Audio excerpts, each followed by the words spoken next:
श्रीरामपूर तालुक्यातील निपाणी वडगाव ग्रामपंचायतचे तत्कालीन ग्रामविकास अधिकारी दादासाहेब काळे यांनी दलित वस्ती रस्त्याचा प्रस्ताव जाणीवपूर्वक पंचायत समिती श्रीरामपूर यांच्याकडे वेळेत सादर केला नाही। त्यामुळे सदरील रस्त्याचा निधी परत केला।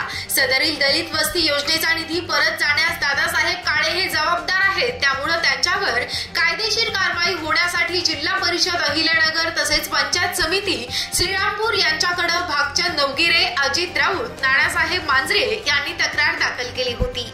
सदरील तक्रारीची चौकशी करण्याकामी श्रीरामपूर पंचायत समितीचे विस्तार अधिकारी श्री अभंग यांची नियुक्ती करण्यात आली होती। त्यांनी सादर केलेल्या अहवालात काळे हे दोषी आढळून आले। तसेच काळे यांनी नोटीस बजावून खुलासा मागविण्यात आला। तसेच त्यांनी केलेला खुलासा अमान्य करून ग्रामविकास अधिकारी यांची 2 वर्षातील एक वेतन वाढ थांबविण्याबाबत आली आहे, असे आदेश श्रीरामपूर पंचायत समितीचे गट विकास अधिकारी यांनी दिले आहेत। त्यामुळे कामचुकार ग्रामविकास अधिकारी यांना चांगलीच धडकी भरली आहे। त्यामुळे अशा कामचुकार आणि भ्रष्ट अधिकारी वर्गाला वेगळा मेसेज गेला। त्यामुळे भविष्यात लोकविकासाची कामं निर्धारित वेळेत होतील अशी अपेक्षा आहे आणि अर्जदारांना निकाल अमान्य असल्याने अर्जदार जिल्हा परिषद मुख्य अधिकारी अहिल्यानगर, ग्रामविकास आयुक्त नाशिक यांच्याकडे अपील अर्ज दाखल 2 वर्षासाठी वेतनवाढ वाढवण्याचा निकाल अमान्य असल्याने अर्जदार अपील करणार आहेत।